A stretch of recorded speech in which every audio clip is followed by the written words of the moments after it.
وہ لاؤنج میں بیٹھی ٹی وی دیکھ رہی تھی۔ بچوں کی وجہ سے گھر میں رونق رہتی تھی، مگر آج کل تو گھر خالی خالی لگنے لگا تھا۔ پہلے فرح اور علی گئے تھے تو وہ سارا دن ادھر سے ادھر چکراتی پھرتی تھی۔ رات کو سمان اور سعید احمد آ جاتے تو کچھ تنہائی کا احساس کم ہوتا تھا، مگر 2 دن ہوئے تھے سمان بھی میٹنگ کا کہہ کر گیا تھا۔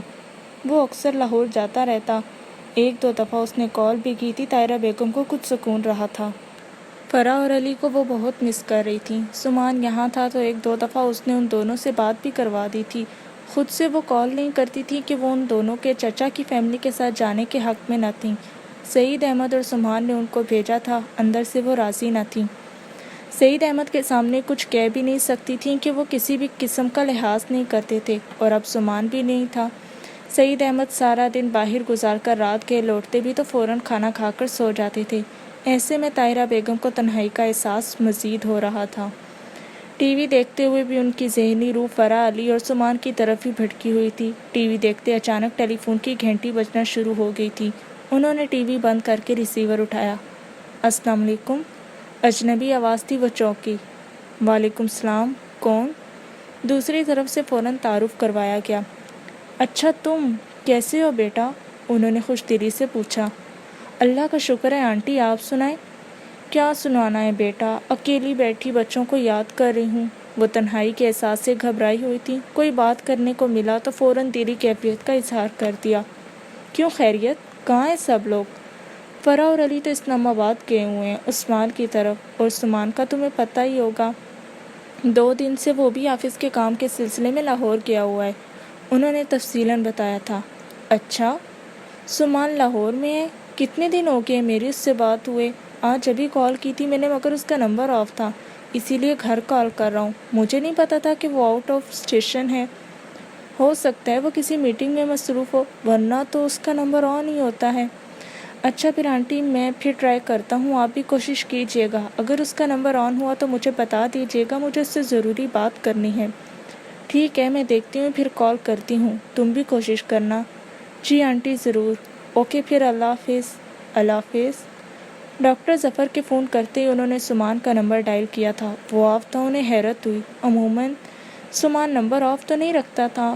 پھر وہ مسلسل نمبر ٹرائی کرتی رہی تھیں۔ تقریباً 1 گھنٹے کے بعد ان کی کوشش کامیاب ہو گئی تھی۔ سمان کے نمبر پر کال جا رہی تھی۔ ہیلو۔ دوسری طرف سے سمان کے بجائے کوئی بوجھل سی نسوانی آواز سنائی دی تو طاہرہ بیگم الجھ گئی۔ سمان کا نمبر کوئی اور ریسیو کرے انہیں حیرت سے دوچار کر دیا تھا۔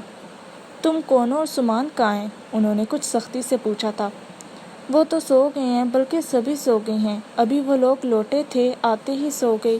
یہ تو موبائل کی آواز سے میری آنکھ کھلی ہے۔ آپ کہتی ہیں تو میں سمان صاحب کو اٹھا دیتی ہوں۔ ملازمہ ٹائپ لہجہ تھا۔ طاہرہ بیگم کچھ اخذ نہ کر سکی۔ تم کون ہو؟ جی میں یہاں کام کرتی ہوں۔ کہاں؟ سمان کہاں ہے؟ وہ تو لاہور میں تھا۔ تو پھر وہ مزید الجھی۔ یہاں صاحب جی کے ہاں، اتنے دن ہو گئے تھے، سب لوگ مری گئے ہوئے تھے، آج ہی لوٹے ہیں۔ آپ کون ہیں مجھے بتا دیں، چھوٹے صاحب اٹھتے ہیں تو بتا دوں گی۔ مری؟ چھوٹے صاحب آج ہی لوٹے ہیں؟ طاہرہ بیگم کا دماغ الجھ گیا۔ تمہارے صاحب کا کوئی نام بھی تو ہے، کیا نام ہے جن کے ہاں تم کام کرتی ہو؟ انہوں نے اب کے کچھ ڈانٹ کر پوچھا تھا۔ عثمان صاحب، وہی جن کی بیگم ڈاکٹر ہیں۔ یہ لوگ کتنے دن سے اپنے چچا کی فیملی کے ساتھ گھومنے پھرنے مری گئے ہوئے تھے، آج ہی آئے ہیں۔ چھوٹے صاحب بھی ان کے ساتھ ہی تھے۔ ان کا موبائل یہاں ٹی وی کے پاس ہی پڑا رہ گیا ہے، وہ خود سو گئے ہیں۔ عثمان؟ طاہرہ بیگم کو تو پہلے کچھ بھی نہ سمجھ آیا، پھر جب ذہن نے کام کیا تو غصے سے ان کا برا حال ہونے لگا۔ تو سمان احمد مجھ سے لاہور کا کہہ کر خود چچا کی فیملی کے ساتھ ہے؟ صدمے، غم و غصے سے ان کی ذہنی حالت ایک دم خراب ہوئی۔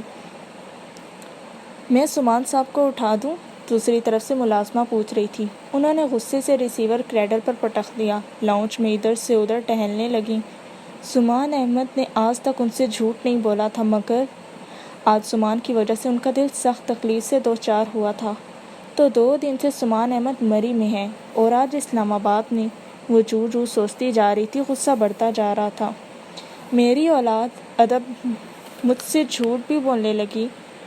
اولاد بھی سمان احمد؟ انہیں ابھی تک یقین نہیں آ رہا تھا۔ تبھی سعید احمد اتنے مطمئن ہیں۔ اب ان کے غصے کا رخ دوسری طرف ہو گیا تھا۔ یہ سب یہی شخص کر رہا ہے، صرف اور صرف مجھے جلانے کو، مجھے اذیت دینے کو۔ غصے سے وہ صوفے پر بیٹھ گئیں۔ بس سعید احمد، یہ آخری بازی سمجھ لو۔ سمان احمد جو چاہ رہا ہے وہ میں مر کر بھی نہیں ہونے دوں گی۔ جو تمہاری خواہش ہے وہ میرے جیتے جی تو پوری نہیں ہوگی۔ زرش اس گھر میں کبھی نہیں آئے گی، میرے ہوتے ہوئے تو کبھی نہیں۔ اگر ایسا ہوا تو… وہ غصے اور انتقام سے سب کچھ بھول رہی تھیں۔ سعید احمد، اور کتنی دیر یہ سب کرو گے دیکھنا تم؟ میں کیا کرتی ہوں، جو میں کروں گی تم وہ بھی دیکھنا۔ اگر میں خوش نہیں تو پھر شائستہ اور اس کی اولاد بھی نہیں۔ تنفر سے سوچتے ہوئے یہ سب بھول چکی تھی کہ کسی کی اولاد کی خوشی سے ہی ان کی اپنی اولاد کی خوشی وابستہ ہے۔ سمان سو کر اٹھا تو زباریہ کی ملازمہ اس کا موبائل لے کر آ گئی۔ زباریہ کی یہ ملازمہ کافی پرانی تھی۔ چھوٹے صاحب جی، آپ کا یہ موبائل ٹی وی کے قریب پڑا ہوا تھا۔ وہ جو اپنے بیگ سے کپڑے نکال کر بات لینے کی تیاری میں تھا، سر اٹھا کر ملازمہ کو دیکھا، پھر موبائل اس کے ہاتھ سے تھام لیا۔ صاحب جی، ایک کال آئی تھی، کوئی عورت تھی آپ کا پوچھ رہی تھی۔ جھجکتے ہوئے وہ بتا رہی تھی۔ سمان نے تعجب سے اسے دیکھا، پھر موبائل کو کل سے اس نے آف کیا ہوا تھا، اسلام آباد آتے ہی آن کیا تھا، اور اب یہ کال… نمبر دیکھا تو گھر کا تھا۔ سمان کے ہوش اڑ گئے۔ یہ تو گھر کی کال ہے، امی نے کال کی ہوگی۔ کیا کہا انہوں نے؟ جی کچھ بھی نہیں، آپ کا پوچھا تو میں نے کہہ دیا سو گئے ہیں، اور پھر… سمان کو لگ رہا تھا کہ کوئی گڑبڑ ہو چکی ہے۔ پھر پوچھا کہ میں کون ہوں؟ سمان کے تیوروں سے وہ ڈر گئی تھی۔ جھجکتے ہوئے بتایا۔ تو تم نے کیا کہا؟ میں نے بتا دیا کہ میں عثمان صاحب اور ڈاکٹر صاحبہ کے گھر کام کرتی ہوں۔ سمان کا جی چاہا اپنا سر پیٹ لے۔ پھر اور کیا بتایا تم نے؟ میں نے تو اور کچھ بھی نہیں بتایا، صرف یہی کہا کہ آپ لوگ تھوڑی دیر پہلے مریض سے آئے ہیں، اب سب سو گئے ہیں۔ سمان نے عجیب نظروں سے ملازمہ کو گھورا۔ وہ کہہ رہی تھی کہ اور تو کچھ بھی نہیں بتایا۔ اور کیا رہ جاتا تھا بتانے کو؟ سب کچھ ہی تو بتا چکی تھی۔ اچھا ٹھیک ہے، تم جاؤ، اور ہاں بھابھی کو بھیجو۔ نہانے کا ارادہ ملتوی کر کے وہ وہیں بستر پر بیٹھ گیا تھا۔ دوسری طرف علی ابھی بھی بے خبر تھا۔ دونوں ایک ہی کمرے میں تھے۔ تھکن کی وجہ سے آتے ہی سب بھی لیٹ گئے تھے۔ تم نے بلوایا سمان؟ زباریہ فوراً چلی آئی تھیں۔ جی۔ پھر سمان نے زباریہ کو ساری بات بتائی تو وہ بھی چپ رہ گئی۔ اب کیا کروں؟ وہاں تو امی جان کا غصے سے برا حال ہو رہا ہوگا۔ کال کروں یا نہیں؟ نہیں، تم بات مت کرو اس طرح، تو وہ بہت بگڑیں گی۔ ایسا کرو، پاپا کو کال کر کے بتاؤ تو وہ خود ہی ہینڈل کر لیں گے۔ نہیں، اس طرح تو وہی صورتحال ہوگی، یعنی لڑائی، جس سے میں بچنا چاہتا ہوں۔ زباریہ کے مشورے پر فوراً نفی میں سر ہلا دیا تھا۔ نہیں کچھ ہوتا، لاؤ میں پاپا سے بات کر کے آرام سے انہیں سمجھا دوں گی، اور کہہ بھی دوں گی کہ وہ اس مسئلے میں ماما سے نہ الجھیں۔ کل تو تم لوگ ویسے بھی جا ہی رہے ہو، جا کر خود ہی ہینڈل کر لینا۔ انہوں نے آرام سے مسئلے کا حل نکالا تو سمان چپ رہا۔ اس وقت وہ خود بھی امی ابو دونوں سے کسی سے بھی بات نہیں کرنا چاہتا تھا، سو خاموشی سے سر ہلا دیا۔ آپ بات کر کے دیکھ لیں، پلیز ابو کو اس طرح سمجھائیے کہ اگر امی ان سے پوچھیں تو وہ الجھے نہ۔ کل اگر سب لوگ نہ بھی گئے تو میں چلا جاؤں گا۔ اس وقت میں بات لے لوں، آپ بات کر لیں۔ موبائل زباریہ کو تھما کر وہ خود باتھ روم میں گھس گیا تھا۔ وہ سب 9-10 بجے کے قریب اسلام آباد پہنچے تھے۔ آج کا دن یہاں گزارنے کا تھا، اور پھر کل کا ارادہ سب کا واپس کراچی روانہ ہونے کا تھا۔ زباریہ نے سعید احمد سے بات کر کے ساری وجہ سمجھا اور طاہرہ بیگم سے نہ الجھنے کا وعدہ لے کر سکون کا سانس لیا تھا۔ 2 بجے کے قریب سب ہی اٹھ چکے تھے۔ عثمان اور زباریہ ان لوگوں کی وجہ سے چھٹی پر تھے، کل سے دوبارہ جاب پر جا رہے تھے، اس لیے کھانے کے بعد عثمان کا ان لوگوں کو چھتر پارک کی سیر کرانے کا ارادہ تھا۔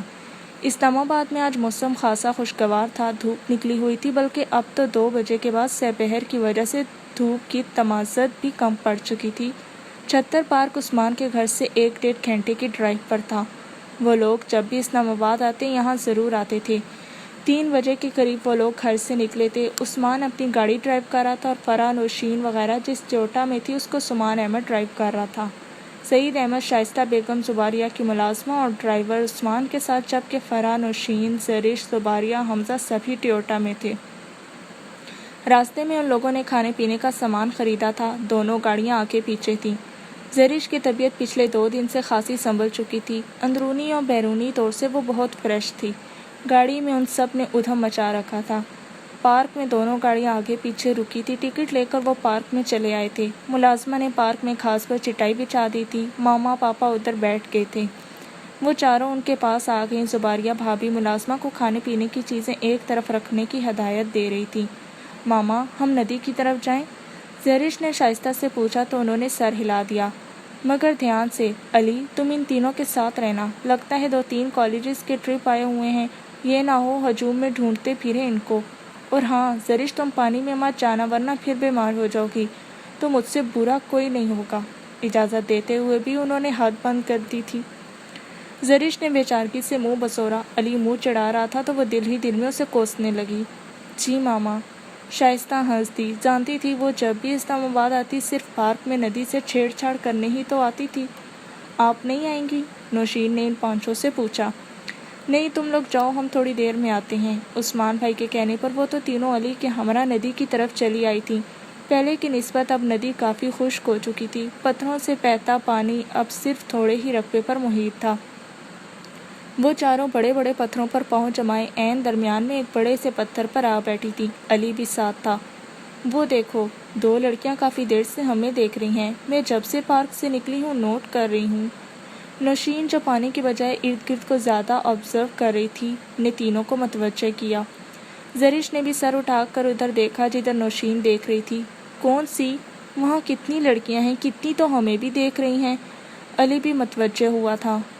وہی جو بے پناہ ہنس رہی ہیں، وہ جو 2 اکٹھی کھڑی ہیں، جس کے ایک ہاتھ میں شاید کیمرہ ہے، دوسرے کے ہاتھ میں براؤن بیگ۔ نظر آیا؟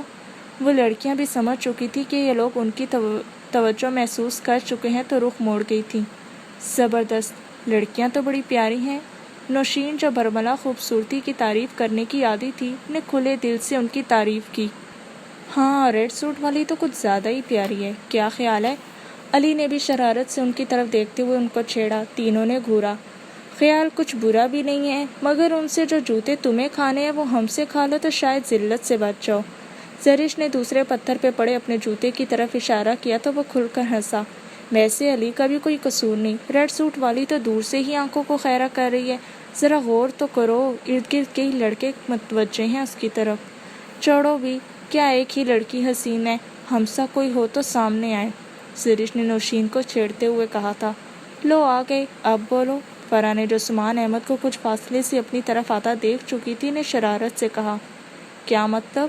اس نے فرح کو دیکھا اور پھر اس کی آنکھوں کے تعاقب میں سمان کو آتے دیکھ کر ہنس دی۔ ہاں اس معاملے میں تو ہم بھی متفق ہیں کہ سمان بھائی جیسا کوئی اور نہیں جو زرش کے مقابلے میں آئے۔ علی برجستہ گویا ہوا تھا۔ زرش جھینک کر رہ گئی۔ بکو نہیں، خبردار اب بکواس کی تو، وہ تو میرے بھائی ہیں۔ خجل سا ہو کر اس نے علی کو ٹوک دیا۔ سمان احمد اب نزدیک آ چکا تھا۔ علی نے زرش کے وہ تو میرے بھائی ہیں کے جواب میں کچھ کہنے کو منہ کھولا ہی تھا کہ پھر لب بھینچ لیے۔ سمان پتھروں کو پھلانگتا ان کے پاس ہی دوسرے پتھر پر آ بیٹھا تھا۔ کیا ہو رہا ہے؟ علی کی گود سے حمزہ کو لے کر اچھالتے ہوئے انہوں نے تینوں لڑکیوں کو دیکھا۔ آپ کی برائیاں ہو رہی ہیں۔ زرش نے چھیڑنا چاہا۔ ناٹ بیڈ، یقیناً تعریفی انداز ہی ہوگا۔ وہ بھی مذاق سمجھ چکے تھے۔ اسے کہتے ہیں اپنے منہ میاں مٹھو بننا۔ کیا خوش فہمی ہے، علی نے تو بات ہی الٹا دی تھی۔ سمان نے گھورا۔ تینوں لڑکیاں ہنس دیں۔ ہاں تو ہم سمان بھائی کی تعریف ہی کر رہے تھے۔ فرح کو علی کا بولنا بالکل اچھا نہ لگا، فوراً سمان بھائی کی حمایت میں اور پھر شرارت سے بولی، ہمارے سمان بھائی جیسا کوئی ہے تو سامنے آئے۔ شرارت سے سمان کے بالکل مقابل بیٹھی زرش کو کندھوں سے چھوا تو زرش بھی پزل ہو گئی۔ تم مجھ سے پیٹو گی، میں پہلے ہی بیان جاری کر چکی ہوں۔ اس کے حجر ہونے اور پھر صفائی دینے والے انداز پر علی، فرح اور نوشین کے بلند بانگ کہے گونج اٹھے تھے۔ سمان بھائی پلیز ان کو سمجھائیں۔ زرش جو اپنی ہی بات میں پھنس گئی تھی نے فوراً سمان کے درمیان میں گھسیٹا۔ معاملہ کیا ہے؟ باری باری باقی تینوں کی شرارتی مسکراہٹ کو دیکھتے ہوئے سنجیدگی سے پوچھا۔ کچھ نہیں، زرش کا دعویٰ ہے کہ ان سا کوئی ہے تو سامنے آئے۔ جواباً فرح نے آپ کو نامزد کیا ہے اور یہ محترمہ کہہ رہی ہیں کہ آپ ان کے سگے علی کے بچے۔ زرش نے دوسرے پتھر پر پڑا جوتا اٹھا کر اسے مارا۔ اوئی میری ماں! سمان بھائی سوچ لیں، اتنی جلاد صرف لڑکی، آپ کی شے پر اتنی اکڑتی ہے یہ، ورنہ علی۔ سمان کی ایک سخت تنبیہ پر علی فوراً ساری نن ترانی بھول گیا۔ تم مائنڈ نہ کرو، بکواس کر رہا ہے یہ، سمان نے زرش کو کہا تو وہ کھا جانے والی نظروں سے علی کو اپنی شامت یاد رکھنے کی وارننگ دینے لگی اور علی اس کی وارننگ کو آنکھوں ہی آنکھوں میں نظر انداز کرتا رفو چکر ہو گیا تھا۔